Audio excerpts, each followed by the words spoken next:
देखिए, हिंदुस्तान ने बड़ी मेहनत करके, बड़ा क्राफ्टली, बड़ी मकारी से कई दिहाइयों से ये एक बयानिया बनाने की कोशिश की कि जी पाकिस्तान दहशतगर्दी कराता है, पाकिस्तान हिंदुस्तान में दहशतगर्दी कराता है, without evidence, false flag operations, एक के बाद एक, there is a long history. आज मार्का हक को 1 साल हो गया, पहलगाम के वाक़े को 1 साल हो गया। वो जो सवालात हमने साल पहले किए थे, वो आज उसी तरह इंटरनेशनल कम्युनिटी के सामने, हिंदुस्तान के बच्चों के सामने, हिंदुस्तान के अवाम के सामने खड़े हैं। वो कौन लोग थे जिन्होंने कराया था? हाउ कम 15 मिनट में, with 15 minutes there was an FIR registered, कि मिनटों में FIR हो जाती है, उसमें तयन कर दिया जाता है कि बाहर से आके लोगों ने, सरहद पार से आके से कराए। अगर तुम इतने ही सियाने थे, इतने ही समझदार थे, तो जो हंड्रेड्स ऑफ किलोमीटर्स अंदर लोग आ गए उसका तुम्हें पता नहीं चला। उस वक्त तुम्हारी ये समझदार इंटेलिजेंस, तुम्हारे ये होनहार जो जहन है, वो किधर थे? सो रहे थे। कहां है वो सबूत? आज भी इंटरनेशनल कम्युनिटी ये सवाल करती है, पाकिस्तान के बच्चे सवाल करते हैं, हिंदुस्तान के जी शऊर लोग सवाल करते हैं। आप सुने उनके मीडिया को कि कौन है पहलगाम के पीछे, किस लिए कराया गया?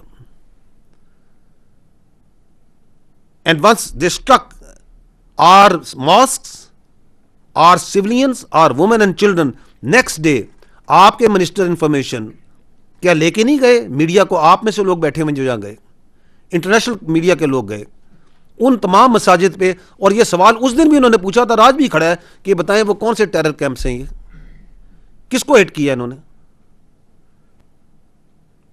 वो बच्चों के, वो खवातीन के, वो बूढ़ों के, वो सिविलियंस के चेहरे आज भी सख्त हैं या नहीं सबके सामने? तो ये जो ड्रामा है दहशतगर्दी का, नोबडी बायज दिस, ये जो गंद, ये जो वाहियात किस्म का एक ड्रामा उन्होंने लगाया हुआ है बार बार कि जी ये दहशतगर्दी करते हैं, दहशतगर्दी करते हैं, और तुम खुद हो सबसे बड़े दहशतगर्द। तो that is the first flat consequence. Nobody listens to them, nobody believes to them. The second is, it is the consolidation of Pakistan as the net security stabilizer in the region. Because why? Because it comes from the vision of our founding fathers. And what was the vision of our founding father? Peace within and peace without. That was जिसके अंदर पाकिस्तान पैदा हुआ था, सलामती के अंदर। क्या मार्के हक ने यह देखा नहीं कि एस्केलेशन को कंट्रोल कौन कर रहा था, डोमिनेट कौन कर रहा था? That how dangerously the Indians escalated based on a lie, based on a fabricated drama, and how maturely Pakistan and its armed forces handled that. And that is being a net regional stabilizer.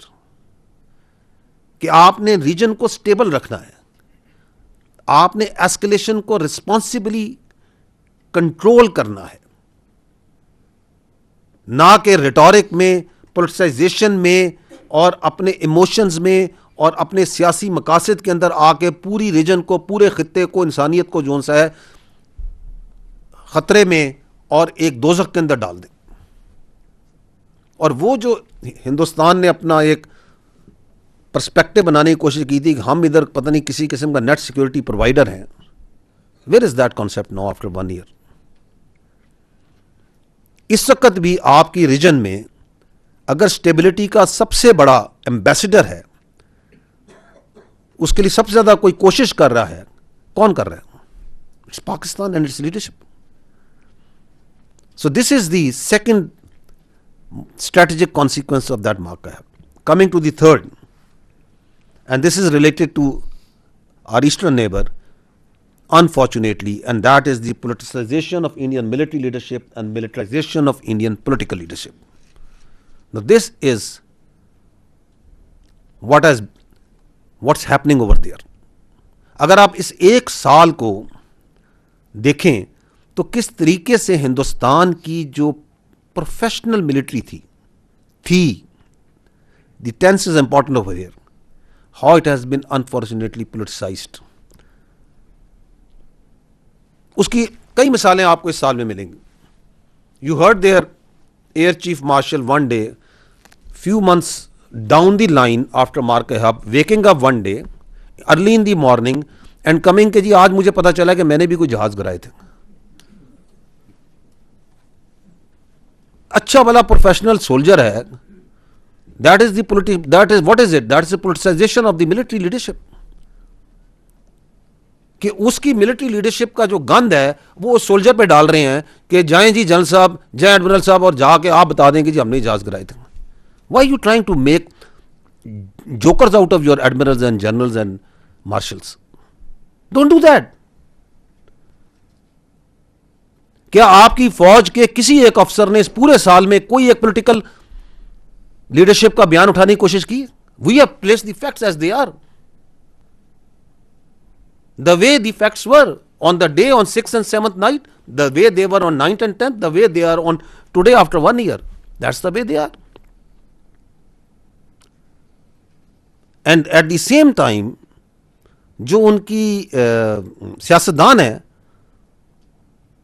वो सियासतदान कम और कोई जंगजू ज्यादा लगते हैं। उनके बयानात को सुने, वो हर वक्त जो सा है वो इस तरह का रेटोरिक, इस तरह के नारे, कोई अखंड भारत का नारा मार रहा है, कोई हिंदुत्व के नारे मार रहा है। भाई अगर यही जबान इस्तेमाल करनी है तो आओ सामने आ जाओ फिर। Because this is dangerous if you politicise your military and you militarise your politics, and we are seeing that happening over there. The next is the global acknowledgement of Indian efforts to externalize their internal problems and internalize their external problems while using terrorism as a state tool. ये तीन चीजें हैं। पहला ये है कि कुछ आपके हैं भाई अंदरूनी मसाइल। वो क्या है? वो है कश्मीर में जो आप कश्मीरियों पे जुल्म कर रहे हैं, जो आप माइनॉरिटीज़ पे जुल्म करते हैं, जो आप मुसलमानों पे जुल्म करते हैं, जो रिप्रेशन करते हैं, दलित पे करते हैं, क्रिश्चियंस पे करते हैं, ट्राइबल्स पे करते हैं, मणिपुर में कर रहे हैं, पता नहीं किधर किधर कर रहे हैं, which comes from your self false sense of entitlement and this hubristic attitude. You don't want to resolve your internal problems and you externalize them. दहशतगर्दी करा रहा है, ये करा रहा है, ये फलाना मुल्क करा रहा है, ये कर रहा है। You need to address them politically internally. Don't please externalize them. This is not how the way works. And then आपका external मसला है, Kashmir is not an internal problem of India. Kashmir is an internationally recognized dispute which is on the United Nations since decades and decades. उस पर करारदाद मौजूद है, करारदादें मौजूद हैं।